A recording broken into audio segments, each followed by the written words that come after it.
broadcasting around the world. This is the Hard Asset Money Show.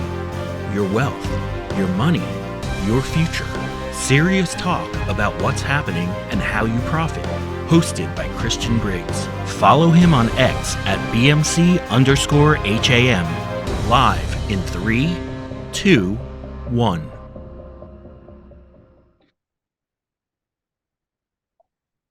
Hey everyone, thank you so much for joining us this month for our latest and greatest policy update with CEA. We know how valuable that your time is, but we put this on the calendar kind of at the last minute. We wanted to bring on an expert that could talk to all of our members about a really important issue that is very, very complicated, but it's called the Genius Act, which was recently passed this year through the House and through the Senate. And we've asked Christian Briggs, who I'm going to introduce you to come on and speak to you all. Christian has been a longtime supporter and member of CEA, probably, I think, since the beginning of time. And he's just an accomplished entrepreneur. He's an economist. He's got 30 years of leadership in the rare coin acquisitions, precious metals, and his list just goes on. He's the CEO of Hard Asset Management. He's facilitated over $1 billion in rare coin bullion transactions. He operates out of San Juan, Puerto Rico, Brentwood, Tennessee, when he's here in the United States. And he's been featured on Fox News, Bloomberg, The Economist, and he's well recognized on this topic and has an incredible podcast, The Hard Asset Money. I'm sorry, I'm going to say it wrong. The Hard Asset Money Show. Sorry about that, Christian. Anyways, I've known Christian personally for a couple of years. I see him often on the Hill, and he, being a believer in himself, you know, his mission and passion when I first met him about 5 or 6 years ago was to help Christian evangelicals figure out how to transfer wealth over to our community, because he understood that it would be put to the greatest of use. So we met a long time ago, and he's on the Hill. He's constantly advocating for the things he's going to speak to you about today with the Senate and the Congress and the White House. He'll be with us on our DC fly-in that's coming up on October 7th and 8th. So I'm positive you're all going to have a ton of questions. And he's going to talk about a really serious topic, and it's confusing, but he's promised to give plenty of time for question and answers. And I've asked him to continue to keep us updated. So continue to look for his webinars when we put these out, because this is a really big piece of legislation that we feel is important to educate. So with that, Christian, everybody can tell I'm a big champion of yours. So welcome, and thank you so much for giving us your time today, because I know how busy you are. This podcast is brought to you by Hard Asset Management. We have the guaranteed lowest prices on all precious metals and rare coins. Call us at 844-426-4653. That's 844-426-4653. Oh, listen, it's an honor to be here. You know, having been a part of this organization for several years now, I love giving updates and really trying to hone in on what exactly is legislation that's being passed. How does it transform us into the digital age? But more importantly, which I like, is how will this affect everyday person? Is it going to be one of those, is it just for the top 10%, 20%? No, this is 100% coverage. Z, why don't you go ahead and put up that presentation? I'll let you just kind of run this, because I want to walk through some of the parts that are the most critical, because today we're going to talk about the Genius Act. Now, as everybody knows, about 4.5, 5 years ago, I was able to kind of alert Congress, certain members of the Senate and the House. I was giving them some information on how the Federal Reserve was at the time very clearly usurping Congress's approval by creating a centralized, we'll call it a centralized Bitcoin, just for the easiest way of which to speak to.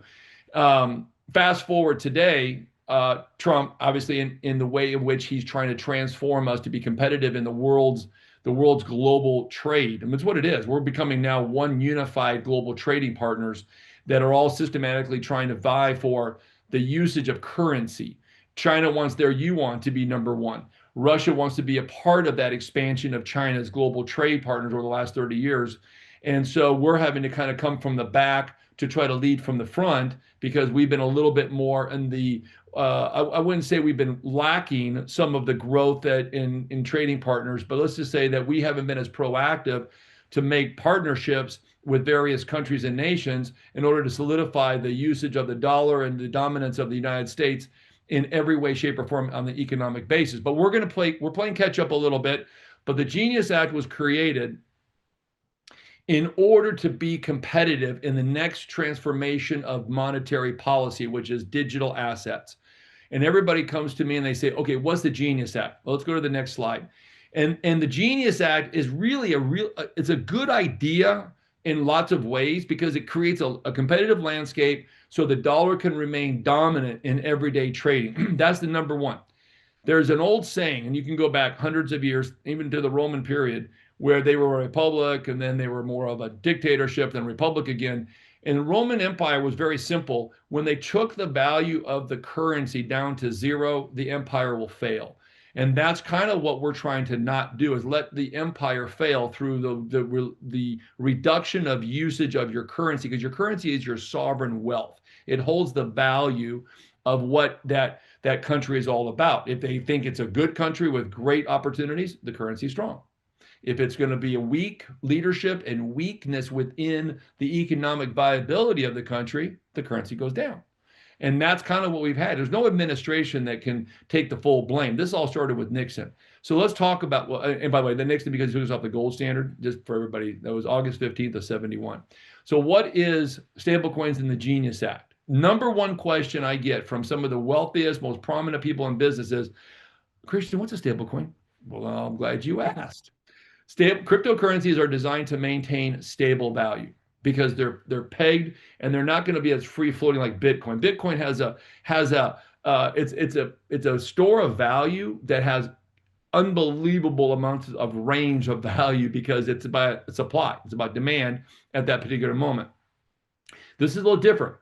Even though this is called a crypto, it's really not, because it's more centralized than decentralized, and it really is pegged to the US dollar, commodities, or asset baskets. And let me explain that real quick, because a lot of people don't realize you can't just come up with something out of nothing and expect people to have a value automatic dominated with that something, okay? So stablecoin will be backed by two things: US dollars on a 1-for-1, okay? Or treasuries, short term, 93 days or less in term. Okay, that's the term of the bond or the treasury that is going to be backstopping the stablecoin. Which of the two are going to be the most in demand? I think it's going to be more of the treasuries when asked that, because they're going to pay interest. The dollars are obviously good because it's a reserve currency, so there'll be some form of backstopping it with lots of dollars. So the good news is the demand for treasuries and dollars is going to skyrocket as we issue more stable coins through licensed chartered banks that have the right of which to issue stable coins that have at least $10 billion or more in liquid assets. One of those two assets, the dollar or the treasuries again. Unlike volatile Bitcoin, it has minimal price fluctuations, just like a money market. That doesn't mean it can't fluctuate. Like in 2008, there was some fluctuations in the net value of money markets. In fact, some got down to 88 cents rather than the par value of $1, but I don't see that happening. I think this is going to be very stable, and I think that the word stable is a very good way of which to give an example of the meaning and definition of it. Now, who are the biggest players in the world, at least in our world, of crypto or digital asset platforms? Tether and USDC. So Tether is obviously a blockchain that buys and sells within the context. It's kind of like the dollar, and then USDC also plays within the blockchain. So every single time a stable coin is issued, it's uniquely identifiable, like a serial number on a bill, and it's in the blockchain as a permanent record for the transaction. So anybody who wants to do nefarious things or bad actors within the system of buying and selling, your days are over. These are good news. This is good. We don't want illegitimate people participating in a legitimate opportunity for the dollar to remain the dominant asset of everyday transactions. Okay, so that's good. Key provisions: authorized issuance.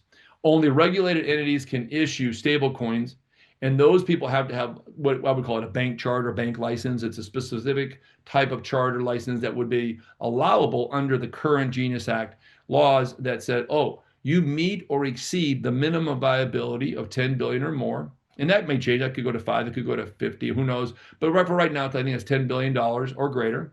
So you meet those minimum requirements.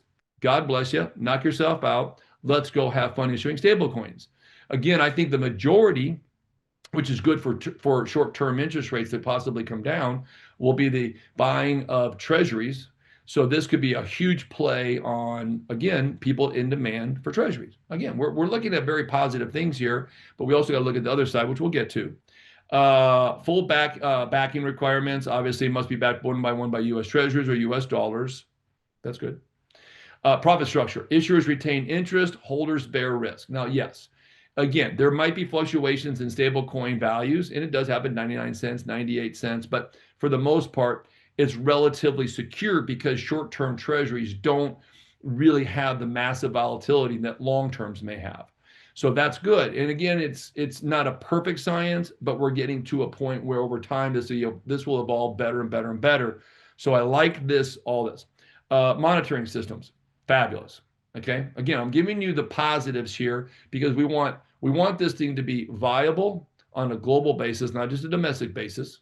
We want this to be able to be completely open. In other words, there are not going to be any hidden ways of which to transact in a way that would then kind of usurp the understanding of what was done. So real-time transaction monitoring, know your customer, AML, which is checking out background. So if there's high volume and high purchases and sales within stablecoins, it's no different than a wire coming from in Bank of America from some place. So they're gonna, if it's coming from a place that might be a little bit more of a nefarious area, they're obviously going to put some type of a note on that money, and Homeland Security obviously checks it out. So this will have all of that built into it in real time, and it's good. Okay, go to the next one. The promised benefits. Again, let's talk about what is. Regulatory clarity for cryptocurrency framework. Fabulous. You want regulatory clarity. You need to make sure that the understanding of who's who in the zoo of buying and selling stablecoins, we always know what, how, where, but the most important thing, why is all of these transactions going about? And that's good because in today's world with so much hacking and extortion and hey, pay me $10 billion in Bitcoin and I'll give you back your servers. I mean, we know how that worked out. Not well. So we're going to get rid of all that. Blockchain is a perfect system of which to monitor and maintain the consistency of knowing who has what they're doing, how they're doing it, where they're doing it. So it's a great regulatory framework for understanding we are doing the right thing at the right time if you're using stablecoins.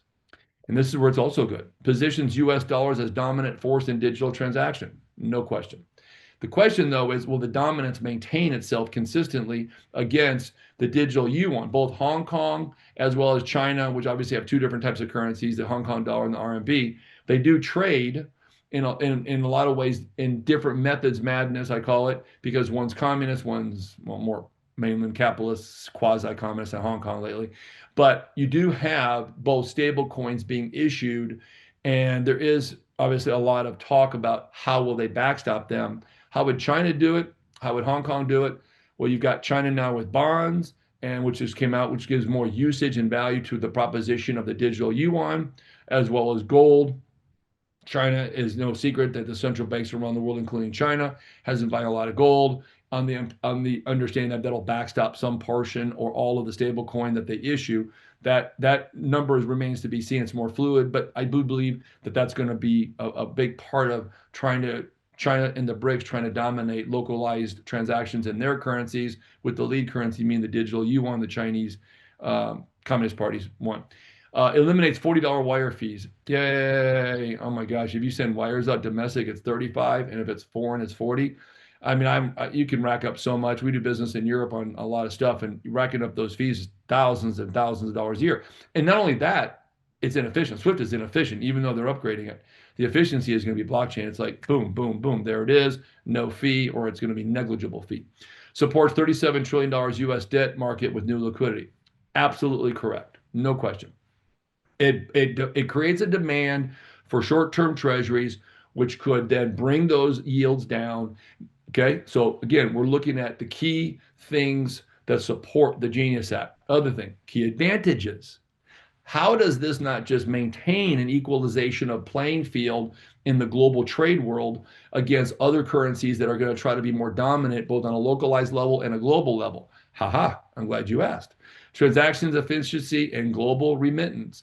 This is huge because it's efficient, it's safe, and if you're somebody that's been working under the radar, though, your days are over. We're going to all be, there's transparency, there's clarity. Everybody's got to play fair within the sandbox, which I like. I love that, because good business is done in a good manner. So we don't need anybody out there trying to buck the system or cut corners. We don't do that. So I like that. KYC, again, you're going to know in real time who's who in the zoo, who's playing, but who's playing fair, who's playing the right way, play by the rules, everybody gets along, you make a lot of money. It's a good deal. Okay. Anti-CBD solution through private innovation. Now, we looked at that in a couple contexts. Central bank digital currency, by definition, is no bueno. Okay. We don't like that, because why? It centralizes the opportunity for one person or a limited amount of people. I call it the classes, to control the masses. We don't like that. So a CBDC, by definition, is a communist form of monetary policy that prohibits the opportunity to be able to buy and sell anything in a free market environment without some type of a central control that literally can hold the encryption key to be able to either allow the transaction, hold the transaction, force you to spend, force you to save. In other words, there's a gatekeeper. Every time you want to go in and out in a transaction, you'll be subject to some type of a gatekeeper. And we don't like gatekeepers unless they're keeping us safe, but not control. So we don't like that. We're Americans. We don't like that word. The word freedom is better. Control, not so good. All right, let's go to the next one. And I'm going quickly here because I want to really open the forum up for questions. So we can go to the next slide. The hidden dangers. Now, remember, there's always pros and cons. Benjamin Franklin, not only as a teenager did he write letters talking about different things as a teenager, he also continued to write different things, kind of overviews on how do I determine the value proposition of anything I do. He had the pros, he had the cons, he had the positives, he had negatives, and he would weight these out. No difference in the measure of anything that we do today. If I do 120 miles an hour on a highway, what's my downside? Well, you get a ticket by thrown in jail, but you'll get somewhere quicker. You just may not get there as quick as you hoped if you get stopped. So what we want to do is measure the speed of which this is being deployed. We already saw the positives. Now, and I say the hidden dangers, not negatives, if we can change things or we can make a little bit more adjustment through legislation or executive orders that kind of helps reframe the context of the value. No public oversight, private entities control without congressional oversight. Here's why. The issuing of stablecoins is not by the Federal Reserve. The administration, as they were made aware of the CBDC that was clearly being produced, being made, ready for deployment, especially when Biden administration accelerated that through an executive order in early 22. They accelerated the CBDC development into programs with the BIS, Bank of International Settlements, to deploy this thing. They were using the FedNow gateway. Ripple was going to use that as a gateway to launch CBDC. It had Kamala One. Even one of their co-founders gave, I think, $11 million to her campaign, which is ludicrous. Why is communism so great? I can't figure it out yet, but we'll get that another day.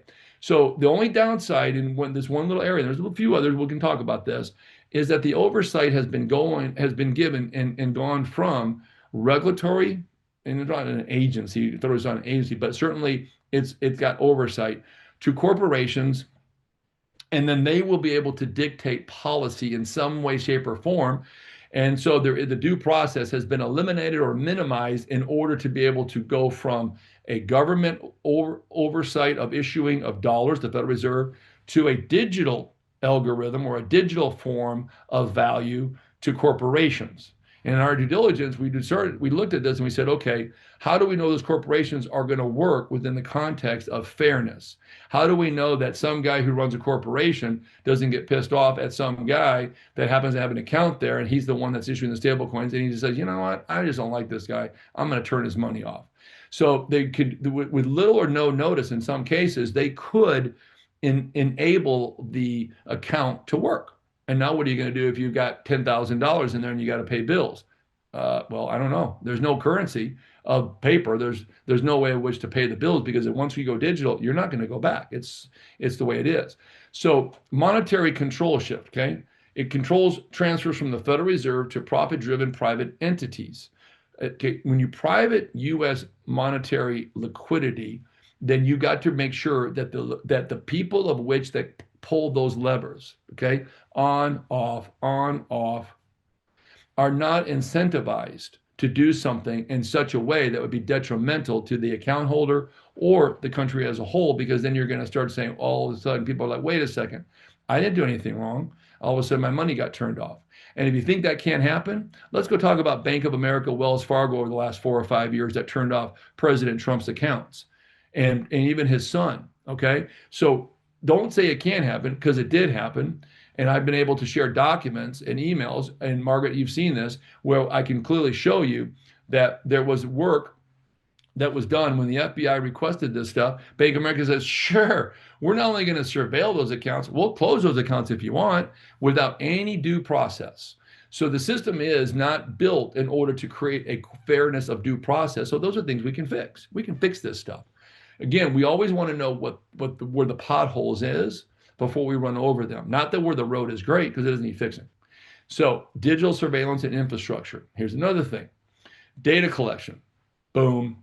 Now, I don't mind somebody knowing enough about me to where they think, okay, this guy's a good guy, he's transacting right, good business. But your banks are going to know this. You want to wire in, a wire out? What do you think that's not noticed?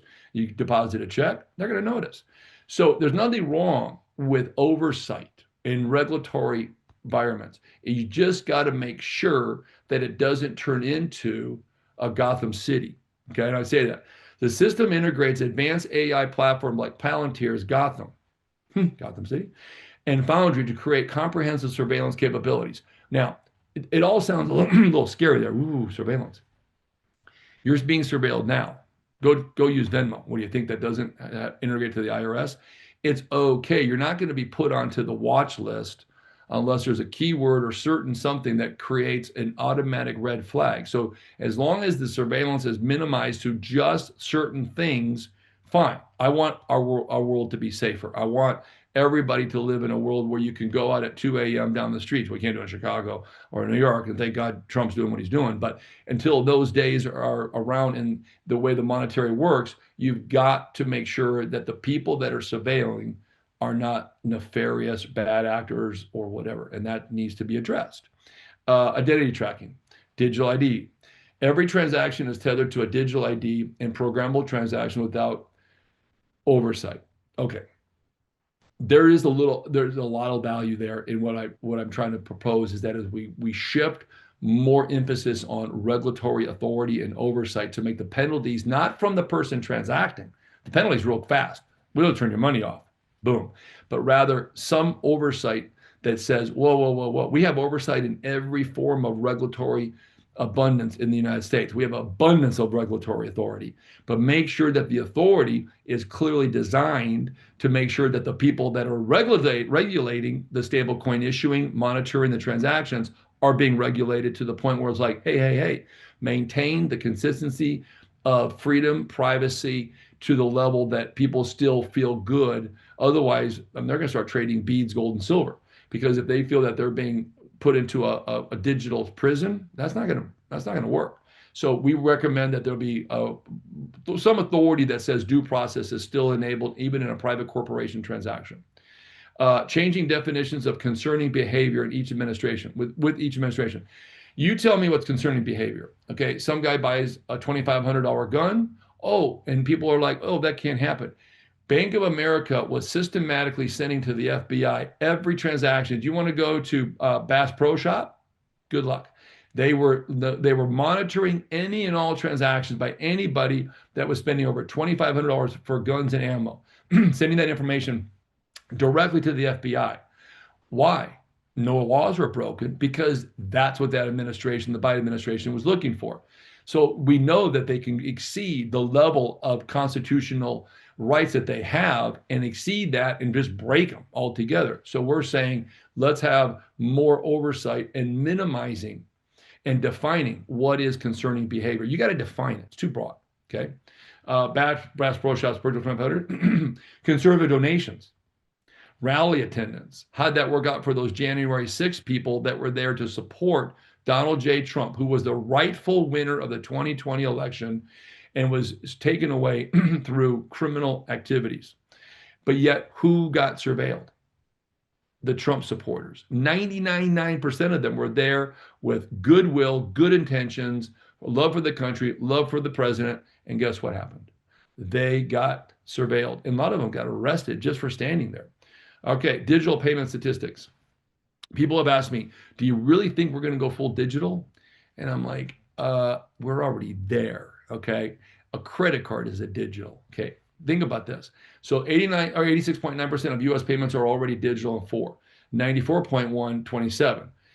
When you look at 89% global non-cash payment percentage, this is right now. This is like today. In the next few years, today being the next 3 to 5 years, which is extremely short term for anything of this magnitude of transformation, we're going to be digital.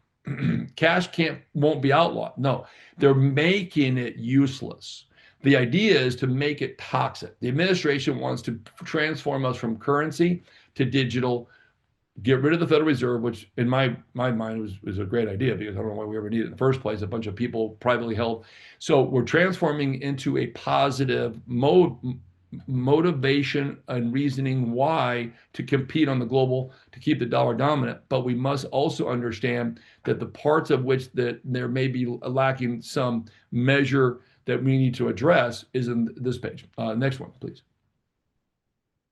The control system, current reality. So this is the reality of where we're at right now. Again, today's understanding is to bring awareness to the pros and cons, so that way we can shore up what needs to be shored up. Okay. Now, could this become a dystopian control system? Answer is 100% yes. It could. You get an Obama, an AOC, a Bernie Sanders style administration again. You think they're not going to take advantage of all of this? Because remember, there were hundreds, no, that's not true, up to 100-ish changes in the Genius Act in the Senate to get the Democrats to sign on it. Those changes, we monitored every single change when the bill was finally passed. We looked at the differences between what we think is going to be the Republican to be able to create a bipartisan bill. We looked at these things, and the changes that were being made in the wrong hands. It's no different than a nuclear weapon. In the wrong hands, you don't need Iran having a nuclear bomb. We don't need nefarious bad actor administration personnel. Look at what Obama did. Look at what he did with the whole Russian hoax. This guy doesn't belong anywhere near the button. Okay, people like that. Not Bernie Sanders. We're not going communist. It is not a better healthcare system. It's not a better way of life. Stop that nonsense. So what we're saying is, if you look at the surveillance expansion, gun purchases tracked and flagged, political donations monitored, store visits analyzed, these things need to be addressed so we could have controls in them. No different than we have controls in many, many other areas of law enforcement or any other thing like that. So my thought was, if we go and we create a value, which we did, and a proposition that supports the dollar dominance, which we are, was clearly trying to do exactly that, then we must have certain aspects of control in there to control anybody who would take advantage of what this can do. Because God bless Donald J. Trump for being where he's at. I don't know how he does it, because the amount of pressure on him is massive, and we know that he's not going to be around forever. We're saying is we need to be proactive about these measures versus reactionary. So here's our slippery slope. So the potential for this dystopian control system is evident. Mirrored models where everyday actions are subject to immediate penalties and social control. These things are absolute, but again, we can change these things. China model, jaywalking results in instant fines deducted from bank accounts, while social media criticism leads to travel access being shut off. Have you seen the UK lately? Have we seen what they've done with arresting people?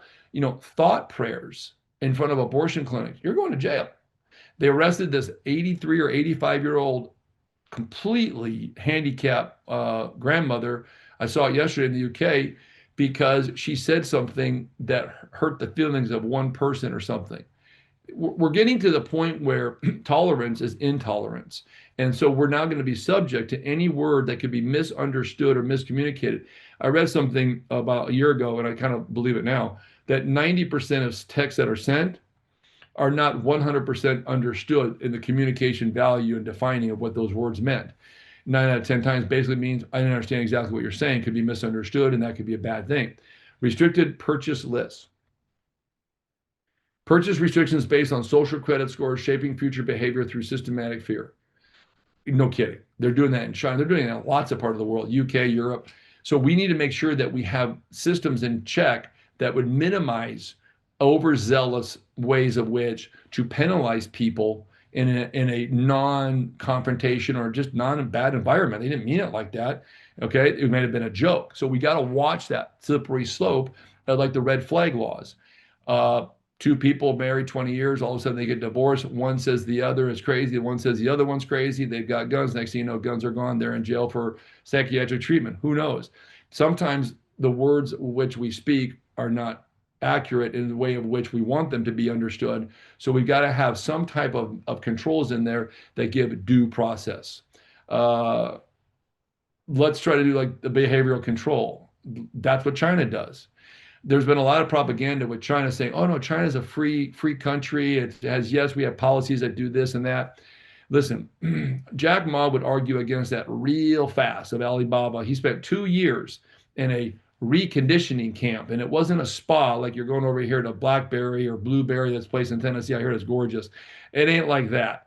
This was more of a spa where they basically hold your eyelids up with toothpicks and recondition and can program you to the point where he came out like a robot going, China's great, government's great, CCP is great, because he tried to take one of his financial companies public in Hong Kong. They didn't like that.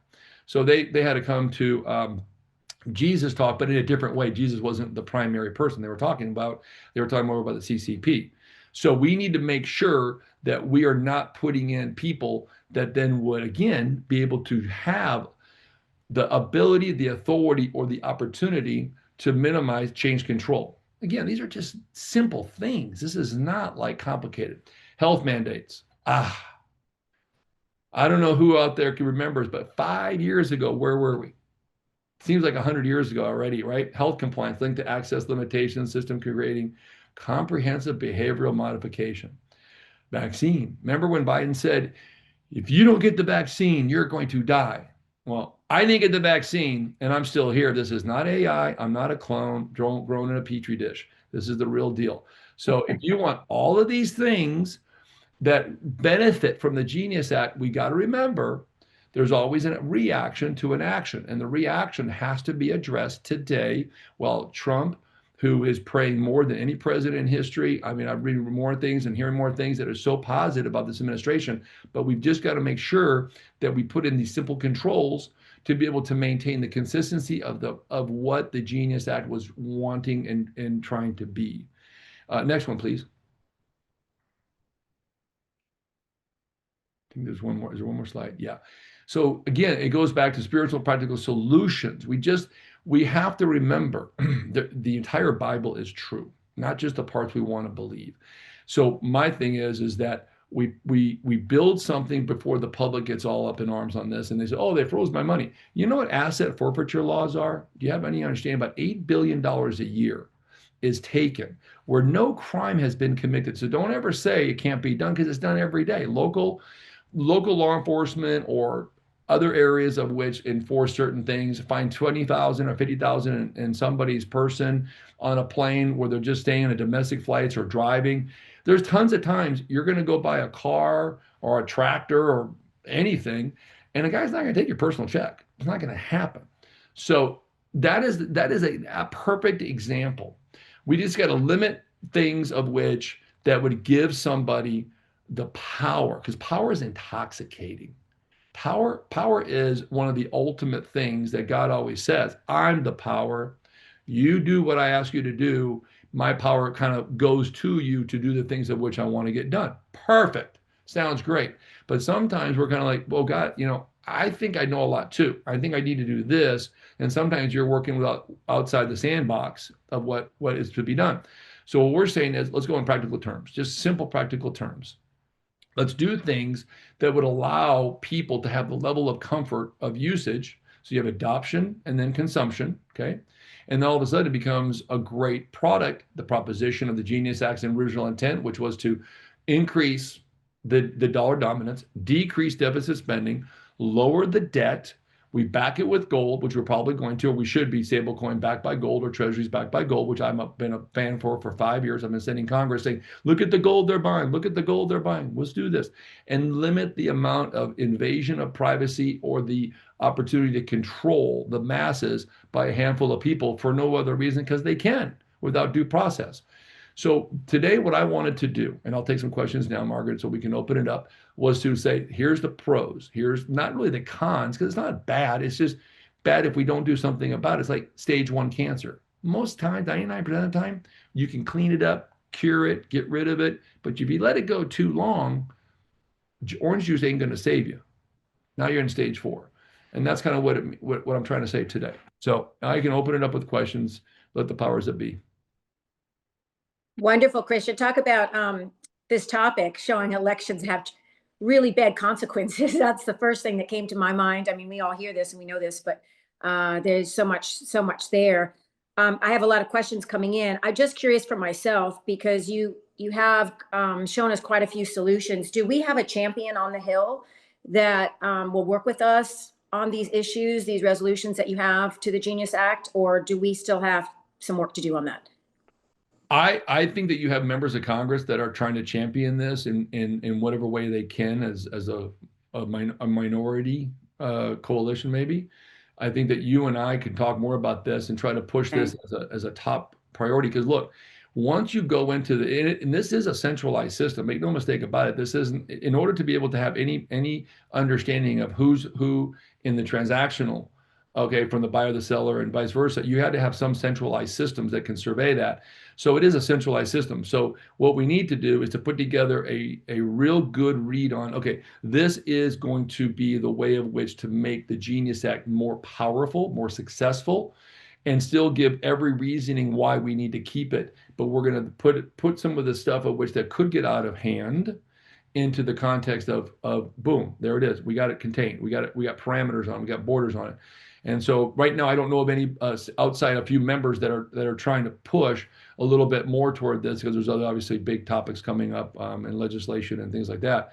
So as of right now, I think it's just us that are really trying to be the champions of not reform it, but make it better. Remember what our slogan is? How do we, can we, will we absolutely make America better? Let's start with this right here, because it creates the dominant effect. Because Bill Hagerty and Tim Scott, when they wrote this bill, they had a great bill, and then obviously to get some of the Democrats to sign off on it, they had to make a few changes. Those changes are not irreversible. I mean, some of the changes can be done, and we can have the most successful piece of legislation to ever be the transformation of the U.S., the way in which people work with us. And the tariffs, can also be minimized, because if we're doing 55, 60, 65% in dollar dominant transactions within the next 5 years, which I think we can, the GDP is going to be skyrocketing. The manufacturing jobs are going to come back with unbelievable amount of success.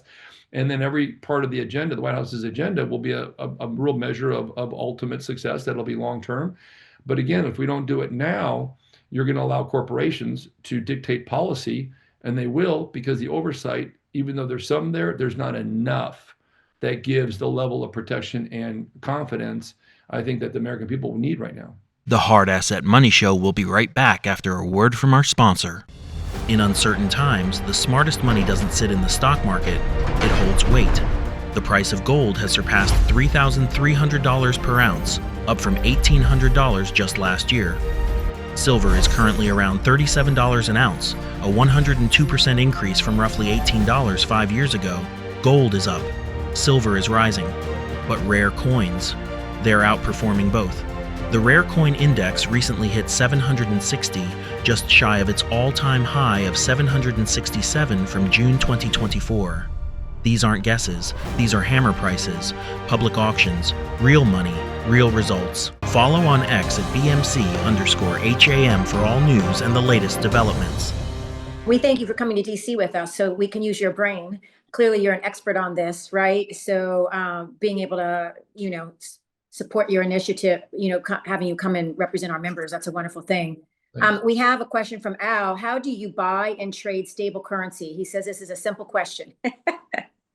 You can buy stable coins through any of those wallets, the Binances and the Coinbase. I think Robinhood's even opened it up to crypto pretty aggressively. So they're starting to kind of get that going, and it's not as obviously as many, because it's like let's just take a Walmart, Hobby Lobby, you got one store, but there'll be 10 stores next week, 100 stores next month, 1,000 stores next quarter. So you're starting to open up more and more of the opportunity, because a lot of these companies still have to get their licenses in order to transact in this particular, the dollar stablecoin. So as far as algo goes, you'll see it starting to happen now. I mean, there's obviously starting, the framework is there and starting to, I would say, expand in use. But the real measure and the real numbers are going to be really big by early next year, certainly by the first half. We have another question coming in. What's the biggest thing affecting crypto today? Fear. A lot of people still don't understand it. All they're seeing is something go up. If you ask 99% of people that even have crypto assets as a measure of investing, I don't think they understand really what it is. I mean, if you ask 100% of people what AI is, you might get 1 out of 10,000 that says, oh, it's basically a computer on steroids. It's a derivative of what we used to have. Now it's 10 times, 1,000 times more powerful based on the processing power and the logic language that's inside of it that can give you an answer within milliseconds that used to take hours or days or weeks. So really, it's about understanding what crypto is, and that is, it's an algorithm that has a uniquely identifiable serial number for every one of the little, they're tokens. When I had my software company, we did token identification and generation through a gateway for all point of sale systems. So it's unique. So when you use a credit card or you're buying a product on Amazon or something, it would identify who the seller, who the buyer is with this, and who the seller is, and then it would transfer it. So really what crypto is, it's a form of value that is predicated on something greater value. In this case, the stable coin is valued based on the amount of dollars, one for one, and or a short-term treasury, a bond, which is probably one of the safest assets in the world, is our treasury. So, and I think the third asset that's going to back that stable coin is going to be gold in some measure. I think there's going to be a portion of the stable coins that will be uniquely positioned to back it. So for the question is, what is crypto? Right now, it's an algorithm that's uniquely identifiable, that's transferred from A to B as a measure of wealth or a measure of value to buy or sell products or services. Yeah, I agree. A lot of people don't understand. Even I asked you earlier before we started, what's a stable coin? You brought up something earlier that I wanted to ask. We've had quite a few of our members that have been impacted by ransomware, and some of them more than once. And you made a comment about the stable coin. Do you see that as a potential to completely prevent the ransomware attacks that are happening on our U.S. businesses, or it was just an example that you gave? I think you're going to see a dramatic drop. Once all this hits blockchain, I mean, the hacking is almost negligible. I don't think you can. I mean, obviously everything evolves. I mean, the internet gained popularity in the 90s, and look where we are today. It's a way of life. And there's a lot of smart people that can evolve as the transformation of technology continues to grow. I mean, and I say this with respect. The hackers are a lot of state sponsored, and they're smart and they're funded. I mean, you got what, 6,000 hackers in some building in North Korea that all they do is try to hack into this, or Russia or China. So we always have to remember one thing: never underestimate the value of the smartness of your enemy and the tactical measures of which he'll take in order to win. So back to your question is, I think that the blockchain is going to create an environment of such stability and almost hack proof. I never want to say 100% because I'm not sure anything other than death and taxes is inevitable. But I will say this, because when you look at any large technology company, when they provide any kind of storage, or I call it flow through services like AWS, Amazon Web Services, or Oracle, they always say 99.999% uptime. They always leave that one sliver of room just in case they get hacked or it goes down. I think that the blockchain, for all intents and purposes, is perfect in the measure of which it conducts the transactional record keeping. But I never want to say everything is 100% perfect, because you give enough money to enough people that are really smart, especially when it's government backed, and they find ways in which sometimes they usurp. Look at the Federal Reserve on CBDC. Thank God, we had members of Congress that took action, and Donald J. Trump signed that executive order that says, no, we're not doing that. So again, proactive is way better measure of success than a reactionary. But in this case, if we have to be reactionary to make sure that hacking doesn't happen and that our way of life continues to grow, then I think we do something about it now. But again, for your question is, I think the blockchain is about as perfect as we can get it today until the next generation starts to be evolved, which they're working on that already. What brings to the next question, what are the negatives of the Genius Act and the digital assets? Well, if Is that nothing is positive? done, do you want to put up that other paper, Z? Can you put up that other one, my top 10 things? These are the things that are in the Genius Act, as if, again, if we go to bad actors, bad administrations, if you had given the Obama 3.0 another 4 years, but Biden never had, I'm not going to say, I mean, he never had the right anyway to be there in 2020. I mean, the guy was a walking dementia patient, but anyway, short of all that, you look here at the 10 worst parts: lack of oversight. Okay. Privatization of monetary control. Okay. You got profit motivation. Okay. Involuntary risk for holders. These are absolutes in there, but they are not absolutely have to be always in there. We can fix this, or we can make measures and controls. I always say put a safety net. I went to a circus once as a kid, Minnesota, and I remember the trapeze people, and I remember them putting the net, and I go, oh, okay, why are we not putting the net in everything we do? And Trump was right. If we're going to make a new law, let's get rid of some old laws. If we're going to deregulate, let's get rid of the deregulatory environment that creates such a hurdle or a burden to entry. So again, if you look at this, let's kind of roll the top there. Yeah, let's go to the first one there. Okay, lack of oversight. The Genius Act allows private entities to issue stablecoins without public or congressional oversight, leading to corporate overreach where companies' terms of use can be arbitrarily control or restrict access to individual digital assets. Hey, we just got to clean that up a little bit. We got to say, oh, no. You're going to have to do the framework like this. And if you don't, we got an oversight committee that's going to go, okay, you did it wrong. You pay, I mean, banks have it. Banks have that. You go to the OCC, Office of Currency and Cash, and if a bank makes a loan without the proper paperwork to verify the collateralization of a loan, that's not good. So everybody has checks and balances. We're so fast on this. We're so excited about transforming us in the next world of the way we can dominate global trade. We also got to remember, sometimes when you're going 150 miles an hour, you forget, ooh, there's a turn coming up. Got to slow it down a little bit. I'll make the turn. I'd rather go slow in, fast out than go fast in, and then I'm out, period. Okay. You can't win a race if you don't finish. So the race right now has a couple little turns that need to be more addressed. Privatization of monetary control. This is a big one. And Trump getting rid of the Fed, that's his ultimate goal, get rid of the Fed, is a great thing. Who wants the Fed? We don't need the Fed. Private corporation determining our value proposition of money, forget about it. It shifts control of U.S. monetary liquidity from Federal Reserve to profit-driven private entities. See, the Federal Reserve still has some oversight. They do. They have congressional oversight. They can't issue a retail currency. So what are they doing? They were issuing a commercial currency, CBDC commercial, usurping Congress's approval. No, we don't like that. So again, you got to make sure that the regulatory framework is there to ensure good actors, good people are issuing the stable coins to good people to use them, and nobody gets a little overzealous. Profit motive. Everybody's talking about the gold rush in crypto. Great, it's a gold rush. But who's going to be the person that minimizes somebody overstepping the boundaries and that are motivated greater by profit than what they should be? So what I'm saying is stablecoin issuers retain all interest earned on reserves. Great, U.S. Treasuries, and they should. They're putting the money up. They're taking the risk. They're putting a value out there, and they're spending a fortune to do it all. No problem with that. Creating incentives that prioritize profits over stability. It can happen. There are banks, there have been in the past that said, oh, we really have all these assets, we have all this money. They did have it.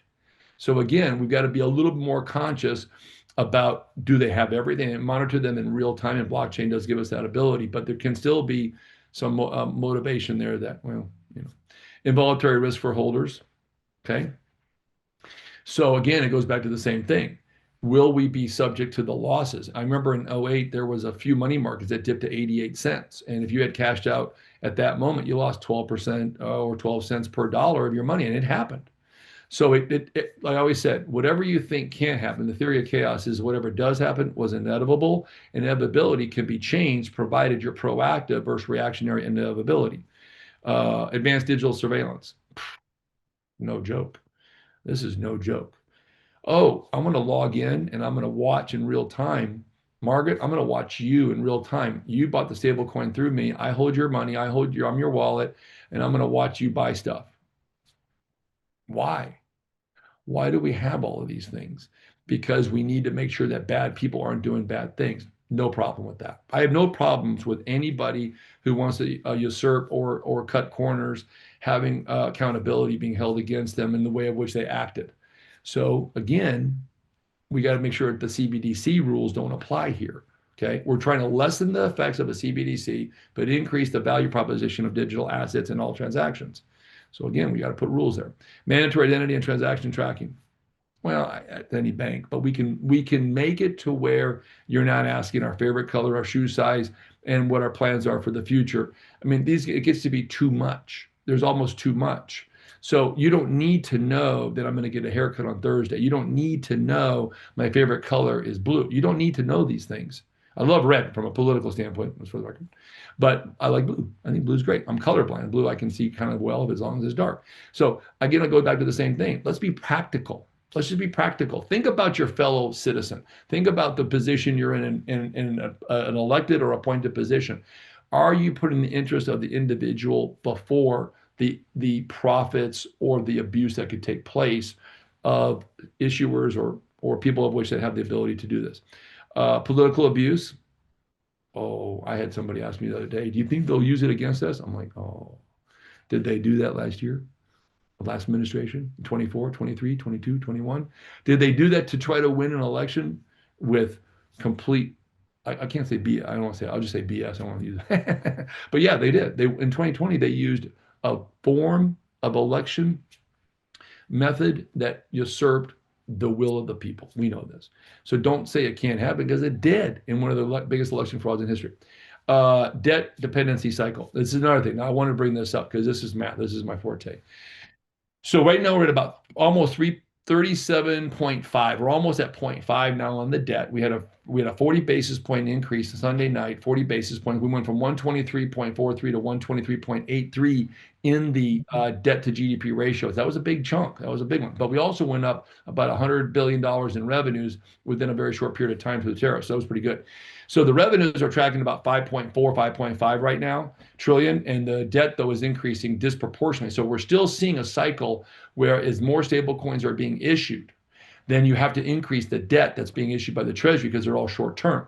However, we can mitigate this by maintaining a certain level of stable coins to be able to be issued, much like Bitcoin, to create a higher level of demand, which is good. I think it's good. And then back it with gold. I mean, this is a win-win. These are simple solutions that we've come up with here at my company to be able to make sure and to ensure that this not only works in the manner in which it was intended, but it also gives the public, addresses the concerns and gives them complete confidence that we're doing the right thing.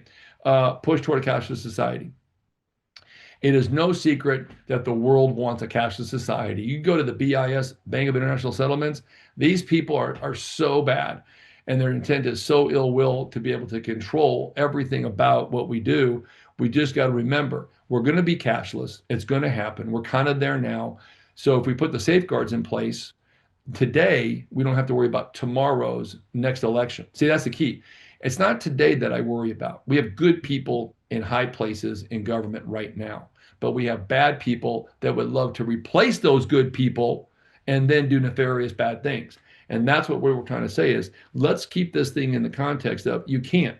If I give you a gun with no bullets, you're not going to shoot him. Now, you can throw that gun at somebody, you might, give him a little scar right here and a little bit of bang, but that guy's going to live another day. So let's take the bullets away, but not the guns. Let's get the bullets maybe in a way that which it's a little more effective, so that we sniper shoot with this beautiful bill rather than shotgun it, because right now we got to narrow the gap a little bit on that privacy and due process controls. Well, it's interesting that you ended on a cashless society. Last question of the day, just to keep us on time, everybody on time, but somebody sent this over before. Some Christians believe this sounds a little bit like Revelations and the mark of the beast. And so the question was, is it? And of course, we know how do we stop it or not participate in it, right? So, but your opinion on that, Christian? Well, I'm going to leave that one for the religious scholars, because I like to think that in today's forum and this opportunity you gave me, which I'm so grateful for, that today we're talking more about how to maintain the Constitution in a monetary policy that is transforming something bigger. I said this once before, and I kind of proud that some people in the administration have said it. I said this years ago. I said, when we go digital, it's going to be bigger than electricity when that was created. It's going to have a bigger level of wow factor. And so, and people thought, well, what do you mean? I said, we're going to go digital one day when Bitcoin became pretty big there, about 15, 16. I said it then. So the question is it the mark of the beast? Look, my job right now is to really bring awareness on how to make sure we maintain the viability of this bill, how we maintain the constitutional rights of each and every person that uses it, and still maintain confidence in the United States economy to use the dollar as the premier transactional asset. As far as all that other stuff goes, it definitely is concerning that we are moving to a full digital age.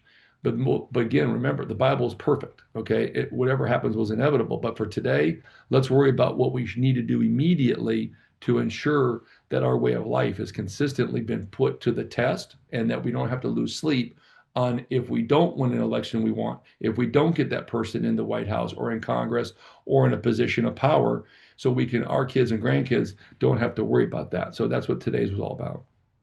No, we thank you, Christian, for coming on, and all the people that attended today. Hopefully you'll continue to keep us updated. Like I mentioned, he's going to be in DC with us during our fly-in October 7th and 8th. So if you haven't registered, there's a few open spots. I would encourage you to come. You'll be able to have these types of conversations with the White House, the Domestic Policy Council on the 7th when we meet. Christian's said that he's going to try and make it so he can represent us on this issue. Some of this stuff can be tough, but you've got a good handle on it. So thank you for coming today. And I just remind everybody, fill out the survey that Z sends out. That's how we bring these hot topics to our membership base by people telling us that they want to learn something new. So please make sure you fill out that survey, and we'll continue to keep having these on. And Christian will have you back, of course. Thank you so much. Thanks for having me. And thanks for all the great questions. I really appreciate it. Thanks, Margaret and Z. Thank and you. Everybody there at CEA. So, and everybody, it's one of those moments where it's like, great package. Let's just make it better. Let's make America even bigger, better. Yep. Thank you for joining us. Thanks, Christian. Thank you. All right. Gold has nearly doubled in just 5 years, rising from $1,700 an ounce in 2020 to over $3,300 today. That's a 95% gain, outperforming the market and proving why gold is the ultimate long-term hedge. As global debt soars and currencies weaken, central banks are hoarding gold at record pace. Why aren't you? At Hard Asset Management, we offer award-winning service and fast, secure delivery. Call 844-426-4653 or visit bmcham.com. Protect your future with real assets. Own gold now. Follow on X at BMC_HAM for all news and the latest developments.